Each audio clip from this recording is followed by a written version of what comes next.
similar to teams we play in this league. We'll spread, we'll play fast on offense. Quarterback's a good player. He's mobile.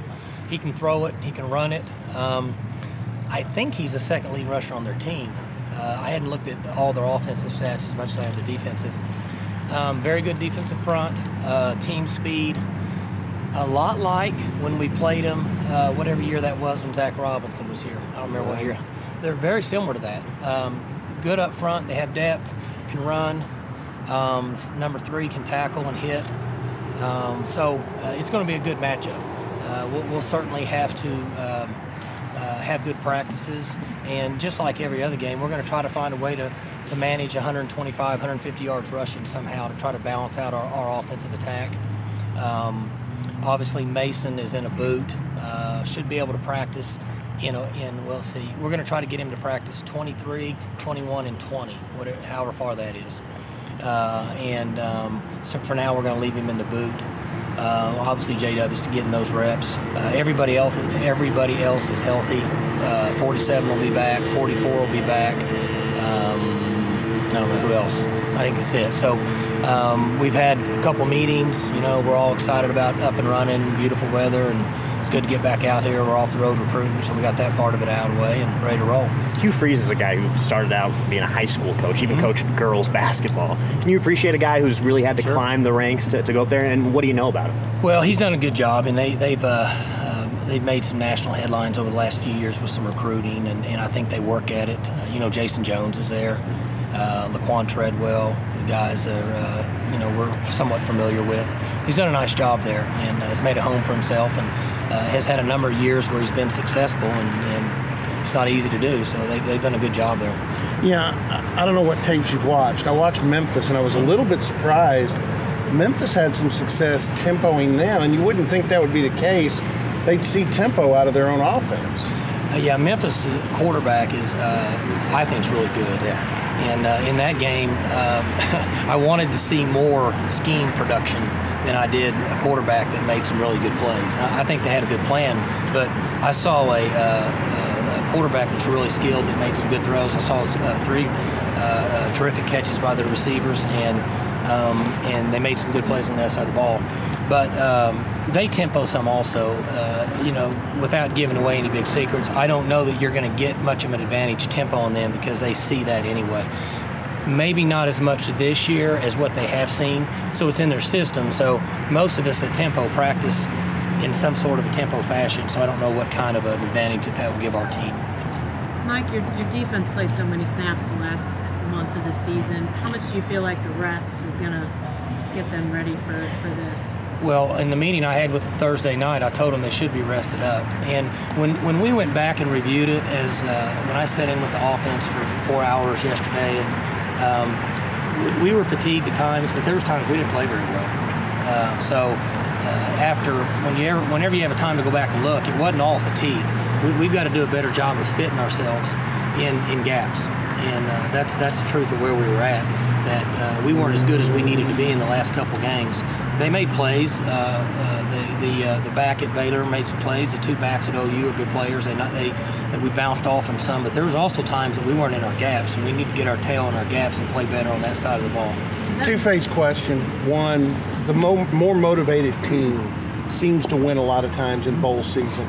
Second thing is, I didn't realize until looking down your roster, you got a lot of Katrina victims that migrated this way and are going home. That, to me, would seem like it's a little motivation. Well, there's no question that teams that want to be in a bowl generally play better. If we knew the formula for that, we would try to bottle it up and sell it. But there's no reason for these guys to not be motivated. They're playing in a New Year's Day bowl. They're playing in the Sugar Bowl. It used to be a BCS bowl. However big it wants to get, other than the championship, it's as big as it gets. So I don't think there's any excuse for these guys nor the coaches to not be excited about playing in this game. And we have an upscale practice schedule. We have a couple more practices than we have had on a traditional bowl schedule for us, based on having the extra week. We were able to accomplish some recruiting last week, and so now we're back to practice. And we're going to practice hard here in Stillwater particularly, and we'll have a couple practices there. But we're going to get after it here and try to get ready to play our best game. How beneficial are these practices when you get into a bowl for the program, especially when it's not, you don't have any class going on, anything like that, so they can just focus in on getting better? Sure, they're like we are. When you can take a big part of their day and say it's over with, school, we all remember what it's like. I just saw a couple young people walking across the campus, and they said, "Hey, good luck in the Sugar Bowl." And I said, "Are you done with their finals?" And they said, "Oh, that's awesome. I'm going to Joe's." So that's you remember those days. So that part of their life is over with. So we have a good schedule for them. We have their lifts, we have their breakfast, their food, we have their meeting schedules, the practices, and we have some activities for them. So they should be able to focus on getting prepared for this game for the next 12 days. Mike, Go ahead. Jackie. No, Go go ahead. ahead. Go. You guys, SEC Big 12 had the Cotton Bowl for 15 seasons. Ever how long SEC dominated the last 10 or 12 years of it. Now you've moved to the Sugar Bowl.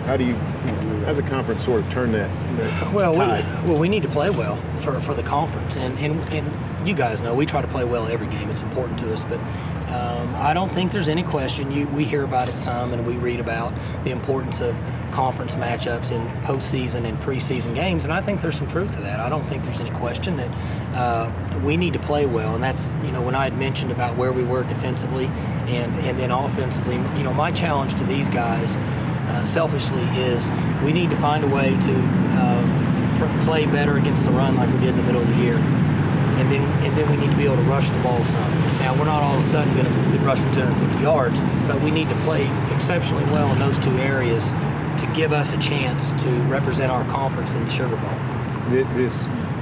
The Cotton Bowl, of course, Big 12 backyard. Mm-hmm. Now you're going to the SEC backyard. Sure. Is that any kind of disadvantage playing down there? That bowl is going to be loud. Obviously my brother's been there, and I've visited with him about it, and we've got coaches that have been there. And they get, I'm probably wrong on this, but the ticket allotment is 15,000, I think. And then there'll be a number of fans that had already tried to buy their tickets through OSU prior to us even selling our allotment, and I'm sure it'll be the same way. So I don't feel like it'll be so much that it would be a disadvantage, but we should have enough orange there to represent Oklahoma State and somewhat equal the stadium and the noise. Mike, it probably didn't surprise you at all that the team came for Robbie Disher for a full-time job. What's your plan? Do you have a plan for special teams and who's going to kind of handle those going? Well, you're looking at him right now, so which is fine. I enjoy that. Robbie and I work together. He obviously was the leader, and he let me fill in some. Robbie's very intelligent, and it's funny. I got a message last night. Coach, I took the job and I'm not coming back. Well, I thought he'd at least come back and help me a little bit, and so he dumped it all on me. But you know how it is. You get a chance to make some money and get started in this profession. He's a full-time guy, and he's going to coach a position and also run their special teams. And so I called him early this morning, and I had a few questions before I tried to jump into Ole Miss's special teams part. And he said that he had, about 10 minutes he could talk to me. Then he had to put his own punt team in this afternoon for their bowl practice. And I said, really, now I only get 10 minutes? That's all I get?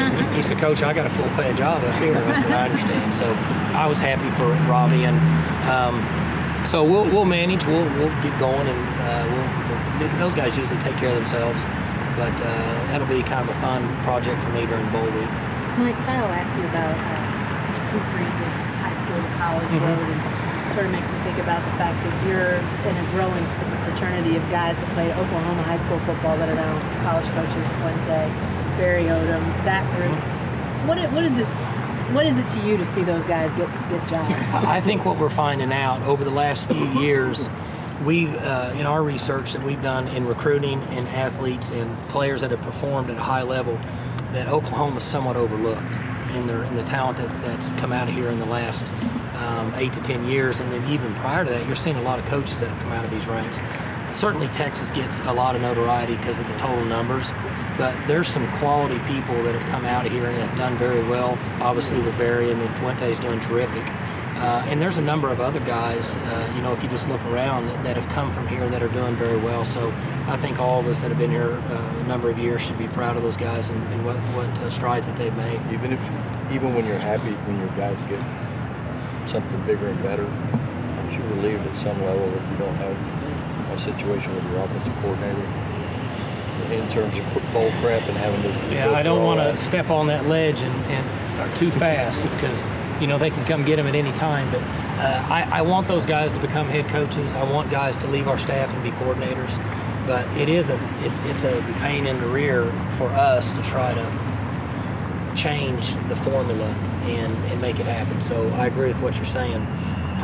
And if it ever happened, you'd want it to happen after the bowl, but it never does because everybody wants a coach and they want him right now. So you want him to get a head coaching job, just not right now? Yeah, I'd rather it be in January. But it is what it is. Guys got to do whatever they think's best for their family, and we've got 2 or 3 guys that are involved in some situations right now, but that's not unusual for this time of the year. You brought up Michael Hunter. He came here for the opportunity to play in the bowl game, and sure enough, he gets it. I mean, how is it just gratifying knowing that you probably pitched that to him coming here, and sure enough, here it is. We've been very lucky. We've talked about it. You guys have written about it. That we've had quality young men that have come in here and bought into our program, and Patman was huge for us, and Furman was huge for us, and so was Michael this year. He won one of the awards at our banquet for one of the players that I don't know how they title it, but a guy that you don't hear a lot about at times, but we need him in our program because of what he does on special teams and defense. Even you mentioned Mason a little bit ago, but is he today, Mike, like exactly where you would expect at this point in his recovery, or is maybe a little ahead? You don't know. He's in a boot, and anytime you have a foot injury, the injury he had, or a turned ankle, or a high ankle, or all those different injuries, they put him in a boot. They pull him out at a certain time, and then they do their testing. So they will pull him out 23, 21, 20. They're supposed to pull him out on 16 or 17, and then they'll start him in his movement, and then we should have him for 3 practices before we leave. I'm no doctor by any means, but if he's moving around and can go through some of his aerobic activities, then with the style of play that he gives us, he should be able to practice. And once they're gone for 3 days for Christmas and then they meet us at the bowl site, it should progressively improve each day. Mm-hmm. But I think anybody that says that they know, they're just throwing something out there, because until he gets out of the boot, it's just like when Blackman had the ankle and he wore the boot up until 2 or 3 days before the game, and he took it off and played. And then sometimes guys take the boot off and they can't play. It's just hard to predict. Right. McCleskey, what would you like about him? And somebody could play this quick. What's funny is I'd like to say that I did a lot of research on him, but Casey Dunn sold me on McCleskey, and he wasn't going to come in until the spring. I don't know if y'all knew that. He was originally going to come in as a January guy because we were full, and we had something happen in recruiting, so we slotted him in. But he originally wasn't coming into January because he wasn't that high on our board. What was he going to do? Come in January. He was just going to come in late, a semester, like gray shirt. What was he going to do though? I never asked him that. I'm not sure what that was. That's a good question. I don't know what he was going to do. He maybe was just going to work out and come in later, but he was going to come in as a gray shirt because we were full with our numbers at that time, and we lost somebody, Ronald Jones or somebody, I don't know who it is. We lost somebody, so we slotted him in.